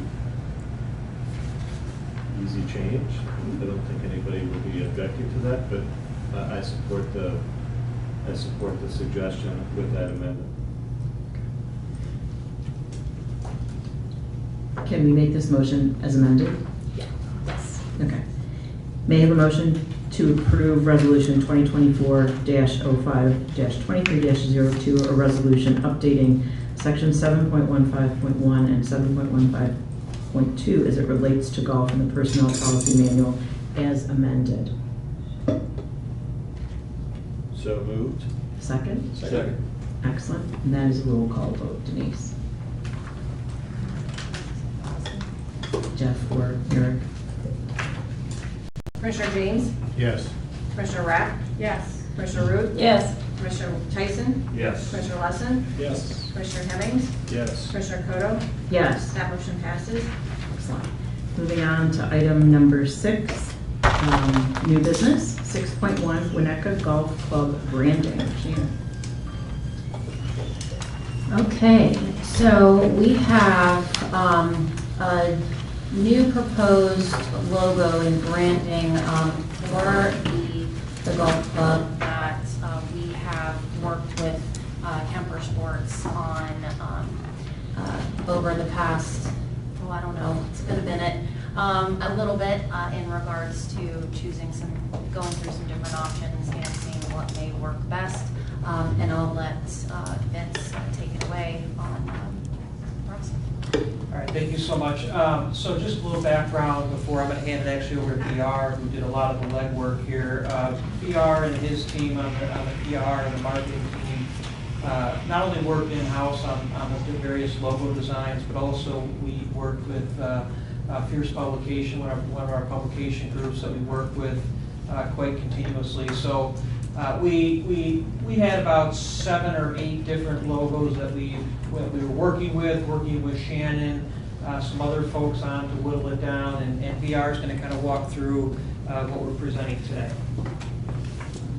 As Vince said, 7 or 8 that we kind of narrowed it down to. I think the list started at about 20. So this is a narrowed down version. So where we ended up, here's the logo as it sits today. There are 2 different versions of it, whether it makes sense on where you use it. So obviously, general branding will be the bottom one. That'll be the main logo on website and any other signage. The other logo on top is a representation of just the leaf or the flower. That is a hackberry leaf, which I'm told Andrew says they are visible on the golf course. Intellectual property, there's no issue with that. Those are hand-drawn logo leaves, as well as the flowers that are part of that. So there's no issue there. And then also the representation of the history of Winnetka Golf Club. So make sure that everyone remembers that this is a historic golf course built in 1917 and continues to thrive today. I would also make mention that the color palette, the red color in the logo is the same color as the current Winnetka Golf Club logo, so we're keeping with that tradition. And then the blue color in the logo is the same blue that's in the Park District logo. So we're kind of keeping that all together, wrapping it up in a nice little package, so there's a meaning to all of it. Quick question, kind of a random question. Who owns the IP of the logo? Is it Kemper or the Winnetka Park District? Oh, Park District. Great, thank you. Any other questions? May I have a motion to approve the Winnetka Golf Club logo and branding as presented? So moved. Second? Second. Any additional discussion? All in favor? This is a voice vote. Aye. Excellent. passes. Item 6.2, Winnetka Golf Club number 2 T Bridge proposal. Costa. Thank you. As discussed previously, to a little bit lesser extent, as discussed previously during the actual construction project, the number 2 bridge and the number 2 T bridge was identified to be replaced because of longevity, rotting timbers, and just all around issues with the bridge. As we went through the construction of the project, we identified that as an opportunity to cost save a little bit instead of it having to be completed with the prior GC, doing that in-house under our own program. So with that being said, staff had originally identified and budgeted approximately $150,000 to complete this task. That was based on original proposals that were identified during the budget process of last year. Since then, staff has removed the timber bridge in anticipation and saved around $22,000 by doing that in-house. We had a proposal of a little over $25,000 to have that removed. Staff renting equipment, brought in dumpsters, and was able to remove the bridge so we can have the abutments reviewed as well as the spacing reviewed by the structural engineers to program and design the new replacement bridge. The bridge that was designed for that is a timber design with a steel superstructure. The steel superstructure is due to the spanning of what it's intended to cross the 2 concrete abutments, and the facade or the bridge material itself and design was done to match the bridges that were just completed as part of the construction. Taking that in consideration, M&L Structural Engineers completed a proposal for us, including the replacement of the concrete wing walls that abut the abutments for the bridge. We pulled back a little bit on that. The reason why was the cost for that. With the consideration of reopening the golf course and what the bridge will be for the longevity of that, we thought that it would be a good point in time to replace those. Fortunately, cost came in a lot higher than we anticipated, so we looked at some cost-saving measures, working above the water line, cutting, pinning, and pouring the concrete from there instead of having to create cofferdams to pour down to the below the water level. That too was higher than anticipated. So what we've done is now we've pared that back yet once again to putting an allowance in the proposal for $10,000 to epoxy repair the one crack that is not a structural crack, it's more of a superficial crack because these don't really hold any load-bearing activities other than earth retention, and they created more of a retaining wall. So we pared that back from the original proposal as received from Bayer Construction through the JOC program of $171,259 back to $157,240.60. Once again, I'd like to note that that includes an allowance of $10,000 to make the repairs to the concrete work. We're anticipating that should be in the neighborhood of $2,000 to $3,000, but without having that in time for the submittal to the park board from last Friday, and in getting it out for this meeting, we left an allowance in there to make sure that we could cover what we needed to. So at this point in time, staff is projecting or is requesting the approval from the park board this evening to contract with Bayer Construction through the job order contracted program 23/016MR-05, which is a state-approved co-op where they go through and bid that the cost for those items out on the through their programming, and coming back with a total price not to exceed $157,240.60. If I can answer any questions the board might have as it relates to this project, I'd be glad to. John. So if I understand correctly, by not replacing the concrete wing walls where there's a crack, we're saving ourselves about $14,000 between the 171 and the 157, which includes the estimated amount to fix the crack. For what would have been considered prior to was just a cut. Full replacement was over $190,000, but we pared that back to cutting so we didn't have to put copper dams in and working on water lines. So we've already pared that back once. We're paring it back again because the steel came in around $89,000 and the rest of the work combined total was higher than what we had budgeted of the $150. Well, my question was going to be, which may no longer be relevant, is couple years down the line, we figure out, hey, we should have replaced these concrete wing walls, and now the bridge is built, is it much more expensive to replace them at that point in time? It would probably be pretty close to the same cost if we chose to. What we're thinking about doing is basically cleaning them up, and we can do a surface skin coat on them and paint or basically, paint or clean them up and give them a new facelift, if you will, for a visual, because structurally there's nothing wrong with them. So we can make it look for appearance purposes at a much cheaper cost. Thank you. Any other questions? James? I just want to make sure that the numbers make sense to people who might be watching. The proposal is for 157,000 and change, right? The budget was for 150,000, right? So the net increase is 7,000 and change, right? And that includes an allowance of $10,000 for something that you say may cost 2 to 3, right? So that increase in the budget number may be taken back to the budget number anyway, because the allowance rate may not meet that number, the $10,000. Is that right? Okay, thanks. Okay. May I have a motion to approve the Bayer Construction Company's proposal through the JOC program for a not-to-exceed cost of $157,240.60? So moved. Second? Second. It's a roll call. Any additional discussion? Okay. It's a roll call vote. Commissioner Rapp? Yes. Commissioner Root? Yes. Commissioner Tyson? Yes. Commissioner Lesson? Yes. Commissioner Hemmings? Yes. Commissioner James? Yes. Commissioner Kodo? Yes. That motion passes. Moving on to item 6.3, Winnetka Golf Club Cart Barn electrical upgrade, which was alluded to earlier. May I have a motion to approve the Bayer Construction Company's proposal through the JOC program for a not-to-exceed cost of $72,516.60? So moved. A second? Second. Okay.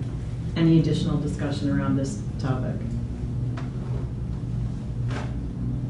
Okay, Costa, you did a very thorough description earlier in the golf section. A roll call vote? Commissioner Root? Yes. Commissioner Tyson? Yes. Commissioner Lesson? Yes. Commissioner Hemmings? Yes. Commissioner James? Yes. Commissioner Rapp? Yes. Commissioner Kodo? Yes. That motion passes. Excellent. Moving on to number 6.5, Parks Department Truck Replacement Unit number 11. Costa, you again?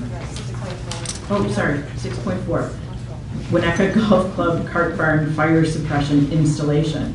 May I have a motion to approve the Bayer Construction Company's proposal through the JOC program for a not-to-exceed cost of $72,826.90? So moved. Second. Excellent. Any discussion? I would just like to note real quick, this is going to be phase 1 of 2 to comply with the current fire code. So I just want to make sure that when we go in for this, we're going to be going in for the penny and the pound for 2025. So just be aware, I am going to be coming back to the board to put the system on functionally so it's a sole source system that will be fed by the the current fire riser at the clubhouse. So just want to make sure to reiterate that by signing and completing this, not only are we able to then accept delivery of the carts and meet fire code, but then we also will be required to complete installation to meet fire code in its entirety. Perfect. Thank you. Any additional discussion or questions? Excellent. Denise, that's a roll call vote. Commissioner Tyson? Yes. Commissioner Lesson? Yes. Commissioner Hemmings? Yes. Commissioner James? Yes. Commissioner Rapp? Yes. Commissioner Root? Yes. Commissioner Kodo? Yes. That motion passes. Thank you. Item 6.5, Parks Department Truck Replacement Unit number 11. Christine, thank you. So unfortunately, we've already talked about both trucks 11 and 15 previously. You might recall about a year ago, we came to you with a proposal from National Auto Fleet to purchase 2 vehicles. Identified one of them was truck 11, which was going to be replaced from our current unit, which is a 2002 F350 XLT regular cab dump truck with a 2024 Chevy Silverado 3500 Chevy HD regular cab dump truck. It was brought to our attention from National Truck after they went to put their allotment in of vehicles for this year through Chevrolet Corporation, or GM Corporation. They were not able to pick up the build of these 2 trucks. There was other municipalities under the field that are affected by this as well. They told us that we would have to resubmit for the model year 2025. Since at that point in time, Ford had closed their procurement for trucks, we were able to move forward with Chevy. Right now, it's just the opposite.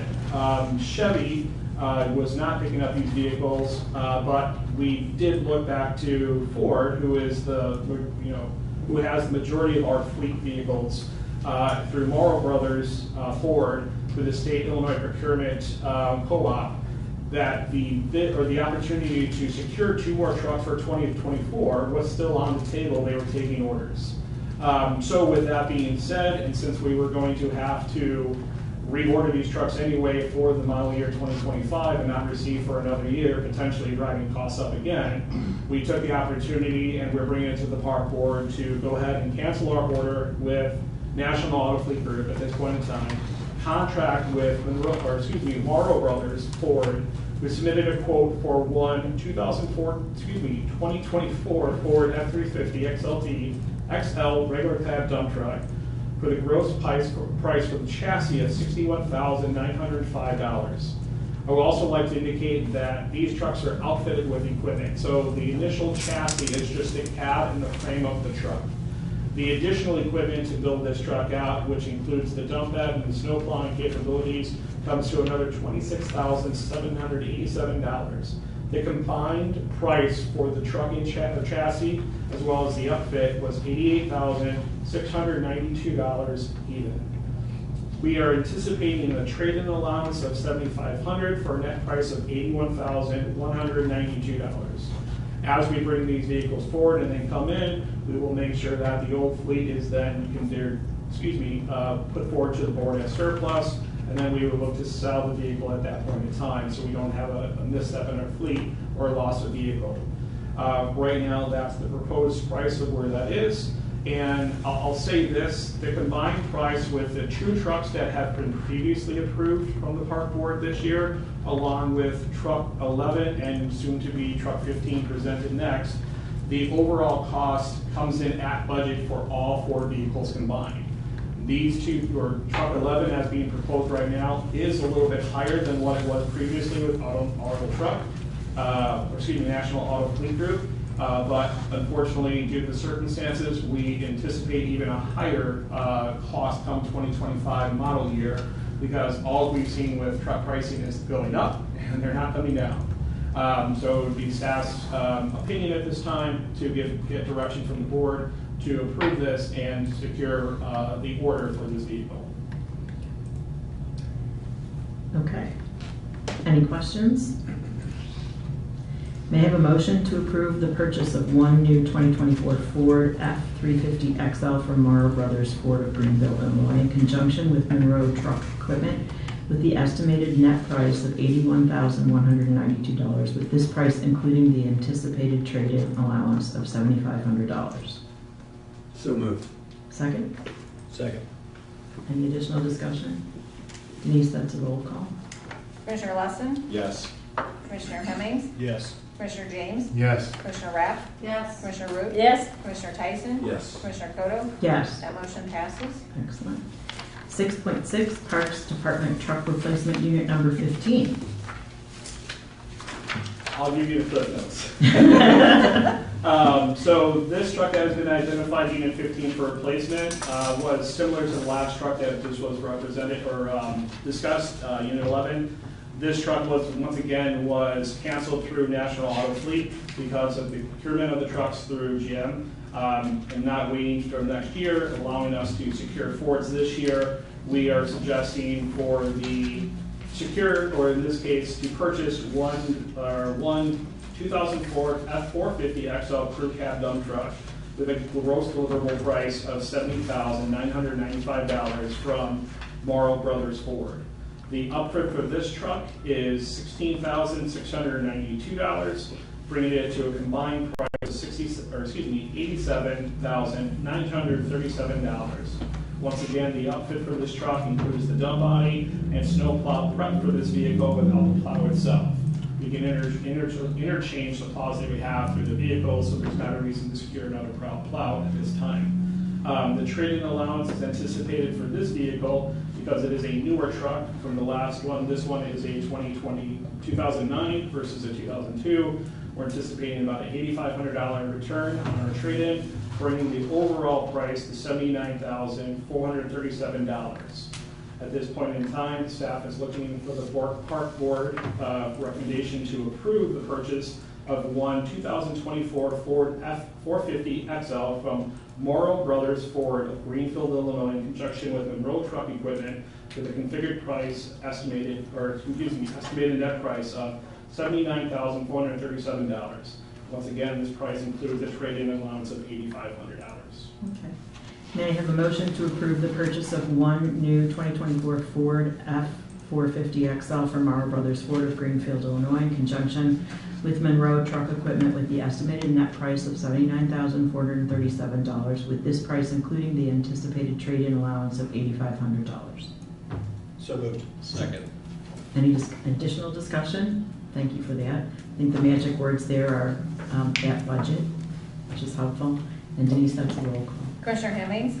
Yes. Commissioner James? Yes. Commissioner Rapp? Yes. Commissioner Root? Yes. Commissioner Tyson? Yes. Commissioner Lesson? Yes. Commissioner Kodo? Yes. That motion passes. Thank you.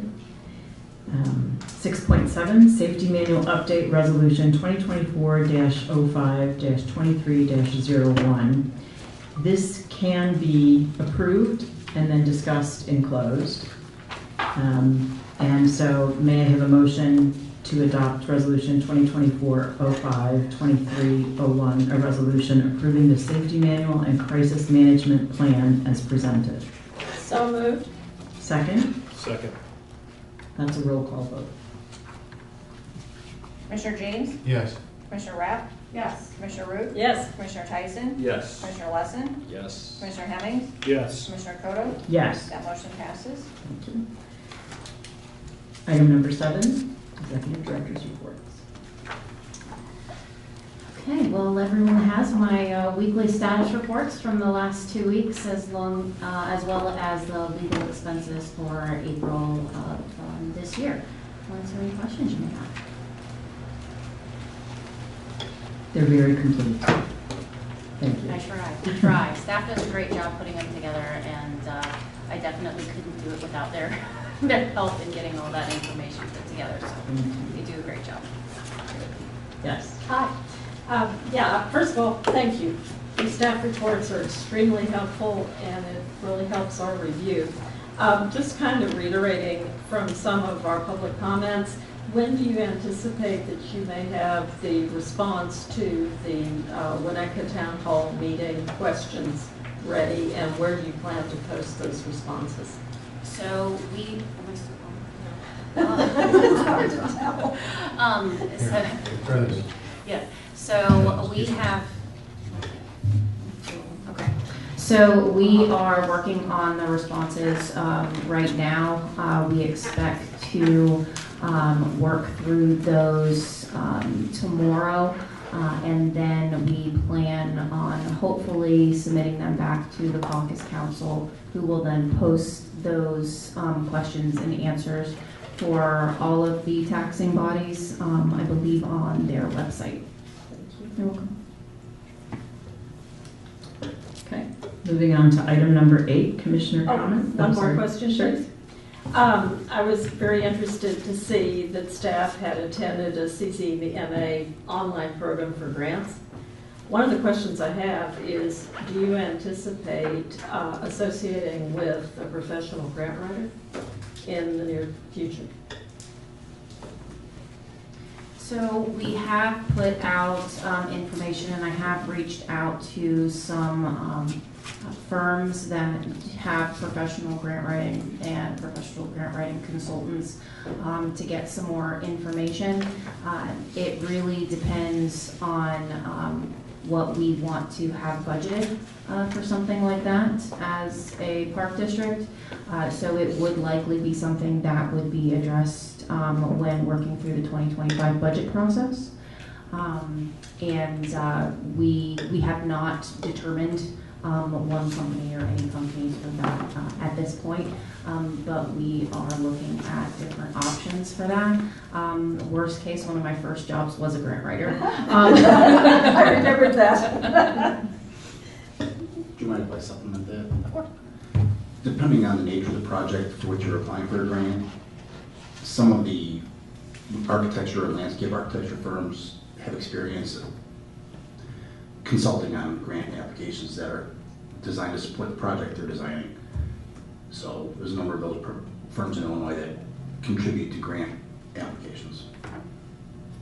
So you can leverage that existing expertise. Excellent. Okay. Moving on to item number 8, commissioner comments. Start on this side of the room, Colleen. Oh my goodness. 3 Well, minutes. first of all, I want to thank the executive director, Mr. Catoulis, for a fence gate at Hap Road Park.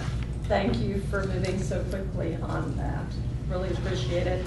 Kind of carrying forward Ms. Garrison's comments about money being available. The fact that we have a lot of money and that we financed a lot of money, if there is an opportunity for public funds, I think it's incumbent upon us for the benefit of our taxpayers to take advantage of that. And so as we move forward, I know as a former grant writer, you'll be right on top of that. And thank you. And let's see, I had one other comment as I was listening to our public comments. I'm going to look at my notes here. Oh, Krista, I have a question. As you work with Elder, can I ask you, are we now moving forward with the intent that we will be removing the current pier? And so everything we're doing moving forward is with the old pier out? I wasn't clear as I went back and looked through past meetings on where we are now.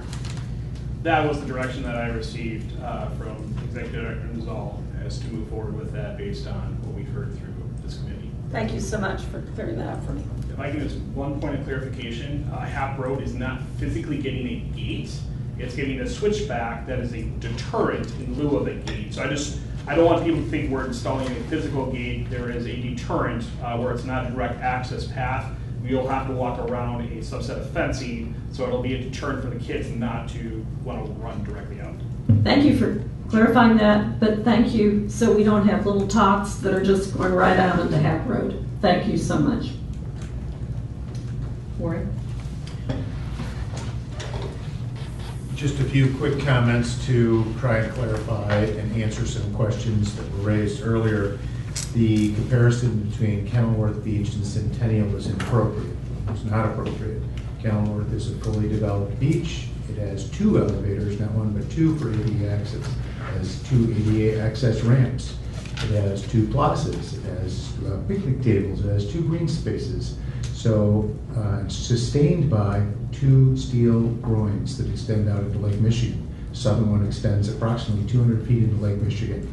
There is a vertical drop on the south side of that. There is a fence on the top of that because that drop is 4 to 6 feet. It's clearly a safety hazard and is posted no trespassing, so there's no access to the south. It's a fully developed beach. It's being improved. The number, I think, was 1.9 for beach improvements. The balance of the millions were to convert their water plant into a public use space. So apples and kumquats. Coastal engineering. There were 3 qualified respondents to our RFQ, request for qualifications. Red Barn, Baird, and BGZ, DZA, okay, 3 letters. All 3 are qualified under the qualifications that we stipulated. Hands down, far and away, the winner was Red Barn, based upon the independent evaluation of staff and consultants. There was no board participation in that selection process. The second place finisher was Baird. Baird worked with the Park District during the Lakefront Master Planning process. And the third place finisher was GZA.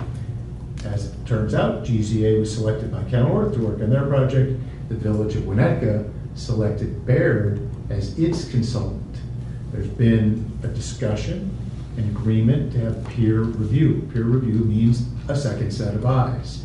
when the village promulgated its rules back last year, noting that they were gonna hire a coastal engineer to review all permit applications, the idea of us hiring a third party became moot, because the village was doing it anyways, and we're paying for it under the terms of the permit process. So we have a coastal engineer that met the qualifications, and the village hired a coastal engineer to do the peer review, and that's part of the permit process. Let's see, finally, elder pier. We, the board, are in full support of removing the pier and replacing it. Thank you. Wonder time. Thank you. Eric? No comments. James? Nothing from me. Thank you. Jack? I was excited to see Elisa's note this afternoon about Lloyd opening tomorrow and the boat launch getting open. So kudos to everyone who pulled that off in such a short time frame. That was exciting news. Cynthia?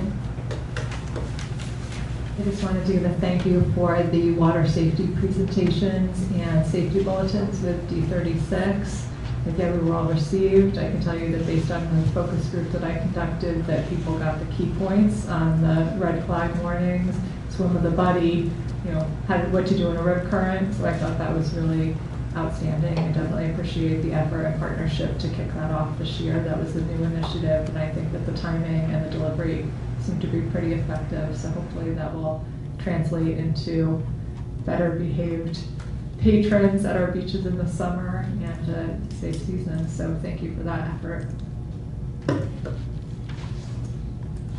Okay. At this point, we're going to enter into closed session. We will be coming back for the annual meeting. So I just want to make everyone aware of that. May I have a motion to go into closed session pursuant to 5 ILCS 120/section 2C5 for the purchase or lease of property and 5 ILCS 120/2C6 for the setting of a price for sale or lease of property, and 5 ILCS 120/section 2C8 for security procedures, school building safety and security, and the use of personnel and equipment to respond to an actual, a threatened, or a reasonably potential danger to the safety of employees, students, staff, the public, or public property, and 5 ILCS 120/2C11 for litigation, when an action against, affecting, or on behalf of the particular public body has been filed and is pending before a court or administrative tribunal, or when the public body finds that an action is probable or imminent. So moved. Second? Second. That's a roll call vote. Commissioner Rapp? Yes. Commissioner Root? Yes. Commissioner Tyson? Yes. Commissioner Lesson? Yes. Commissioner Hemmings? Yes. Commissioner James? Yes. Commissioner Koto? Yes. That motion passes. Excellent. 7:45.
mean. No, they're not the same.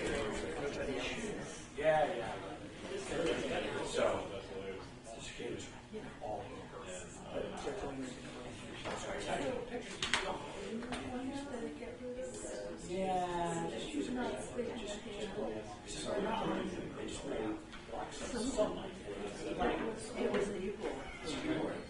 yeah. Oh, yeah.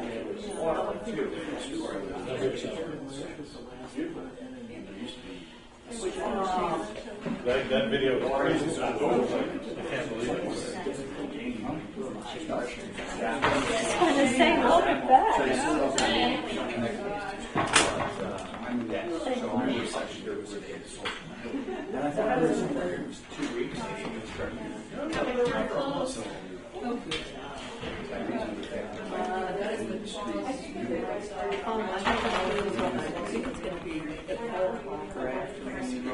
Okay, Sarah's excited. Yes, Elsie's even more excited because she wants to see how it flies. Friends, we're going to close in 2 minutes. So the close is just the commissioners. The closed session is just commissioners. So you're Susie covered the flags and the part of the week. No, I just said you might come over and watch them get loaded in the car. I don't want them loaded until later in the night, so I can use my car. Yeah, I guess so. If I turn this camera off, is it gonna let me come back? So I guess the next meeting is just.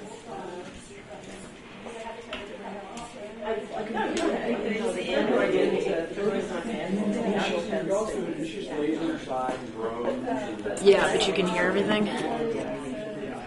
I'm really glad you called me. No, usually. Golf course? Yeah, I mean, I actually kind of like the logo underneath and all that. Friends, I'm calling a 1-minute warning before we start the closed session. Well, maybe. Because on mine it didn't. Yeah, I have no idea what would cut this out on this camera. I feel like I just need to turn it off.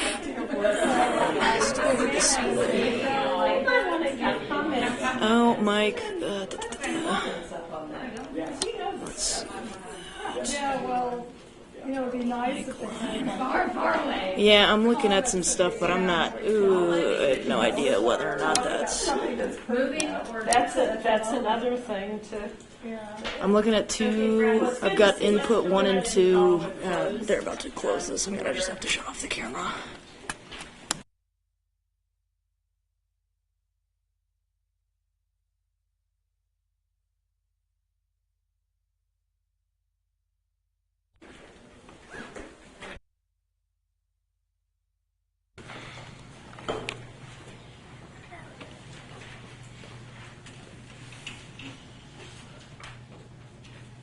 We are now.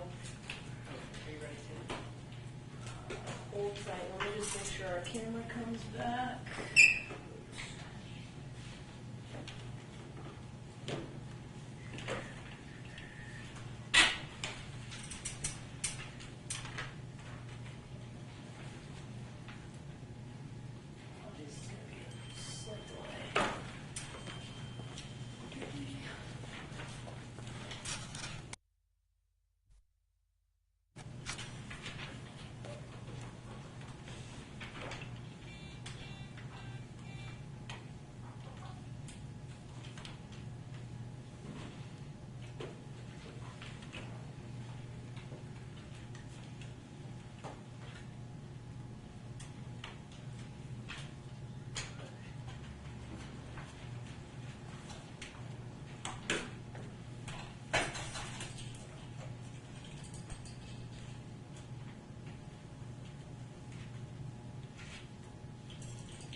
We are now back in the regular meeting at 8:16, and all commissioners are still present. May I have a motion to adjourn? So moved. Second. All in favor? Aye. We are adjourned at 8:16.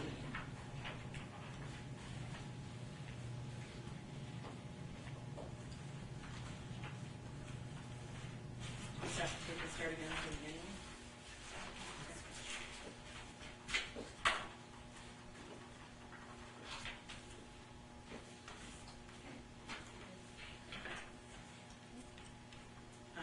Calling to order the May 23rd, 2024 annual board meeting. This is a roll call. Commissioner Kodo? Yes. Commissioner Hemmings?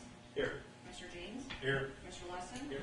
Commissioner Rapp? Here. Commissioner Root? Here. Commissioner Tyson? Here. We have a quorum. All right, first item, I'll now entertain any nominations for board president to serve a one-year term. I nominate Commissioner Kodo. Second. Okay, Commissioner Kodo has been nominated for the office of board president. Are there any other nominations?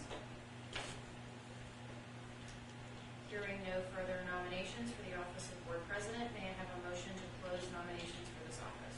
So moved. Second. All those in favor of closing nominations for the office of park board president, please signify by saying aye. Aye. Motion carries, and the nominations for the office of park board president are closed. May I have a motion to elect Commissioner Kodo for president of the park board? So moved. Second? Second.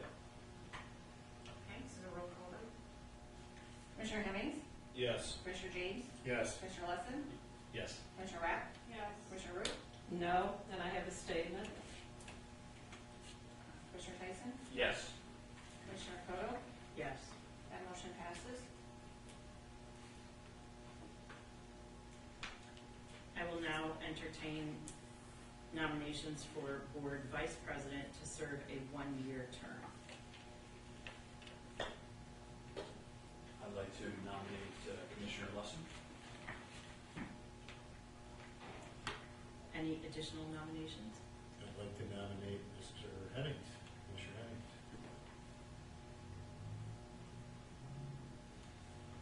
Commissioner Wilson and Commissioner Hemmings have been nominated for the office of board vice president. Are there any other nominations? Hearing no further nominations for the office of board vice president, may I have a motion to close nominations for this office? So moved. Second.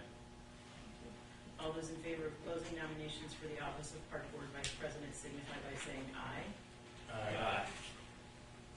The motion carries and the nominations for the office of park board vice president are closed.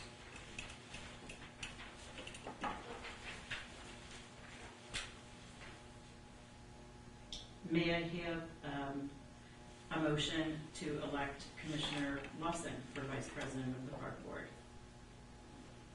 So moved. A second?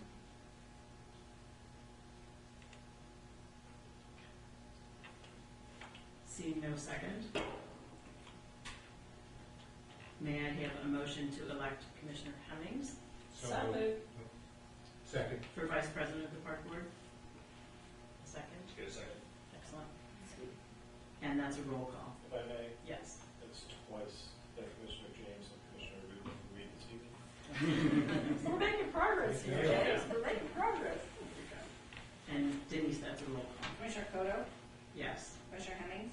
Yes. Commissioner James? Yes. Commissioner Lesson? Yes. Commissioner Rapp? Yes. Commissioner Root? Yes. Commissioner Tyson? Yes. That motion passes. Item number 3, appointing the executive director, secretary, treasurer, and executive director. May I have a motion to appoint Shannon Q. Nizal as executive director and board secretary? So moved. Second? Second. Any discussion? That's a voice vote. All in favor? Aye. May I have a motion to appoint Jim Crocker as treasurer? So moved. Second. Any discussion? That's a voice vote. All in favor, say aye. Aye. May I have a motion to appoint Ansel Blink as Park District attorneys? So moved. Second? Second. Any discussion? That is also a voice vote. All in favor say aye. Aye. Okay. Liaison assignments. Village of Winnetka. I would like to undertake that with James Hemmings. I support that. Excellent. Any conversation? Winnetka Public Schools District 36, I would like to ask Commissioner Rapp to take that.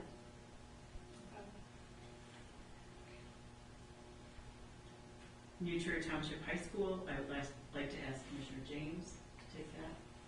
Happy to do so. Winnetka Parks Foundation, I would like to ask Commissioner Hemmings and Tyson to take those. No problem. Okay. Winnetka Caucus Council, I would like to continue to do that with Eric Lawson.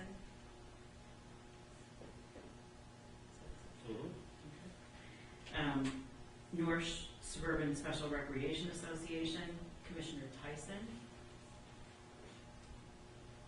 Yes. Agree? Yes. Excellent. And Stormwater, Commissioner Hemmings and Commissioner James.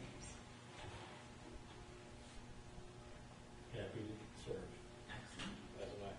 Okay. We have a negotiating team, Orchard 2020, Coto and Lawson. A village negotiating team, Coto and Hemmings. A lakefront negotiating team or advisory team, Coto and James. And stormwater is James and Hemmings. Okay. May I have a motion to adjourn? Oh, Hang on. yes. Do we need to ratify these with the motion? These are appointments, so there's generally not a vote. Okay. Did you have a statement that you wanted to make? I did. It's a difficult decision for me not to vote for you, Christina, but as a president of this board, it was your duty to communicate with all members, even when there was a significant difference on a particular project. And it was very disappointing that you failed to communicate with two commissioners. In fact, you've repeatedly blindsided two commissioners, and I hope that as you move forward in this upcoming year, that you're going to improve that communication and that you recognize that your role as president, you're one commissioner among 7, not one commissioner among 5. And then through the past year, you also allowed other commissioners to harass fellow commissioners, didn't cut them off when that was happening. As an experienced president this year, I hope that that won't happen again. In fact, I hope that we won't have that sort of dichotomy on this board. You had a significant opportunity last year to move this district forward in a positive way to help this community heal. I hope that this year that can happen. Part of that will mean that you need to sit down and talk with members of the community, and you've really refused to do that. So I hope that this year you'll feel a little more comfortable and will reach out and sit down and visit with them. Thank you. Thank you. President Code. Yes. I would recommend that you have a vote to ratify the liaison. Okay. All in favor, may I have a motion to ratify the liaison assignments as Can you described? reread them? Yes. Motion? Yes. Village of Winnetka, Coto Hemmings. Winnetka Public School District 36, Rapp. New Trier Township High School, James. Winnetka Parks Foundation, Hemmings and Tyson. Winnetka Caucus Council, Coto and Lawson. North Suburban Special Recreation District, Tyson. Stormwater, Hemmings and James. Negotiating teams, Village, Coto and Hemmings. Orchard 2020, Coto and Lawson. Lakefront, Coto and James. Stormwater, James and Hemmings. May I have a motion? So moved. Second. Now we do a roll call.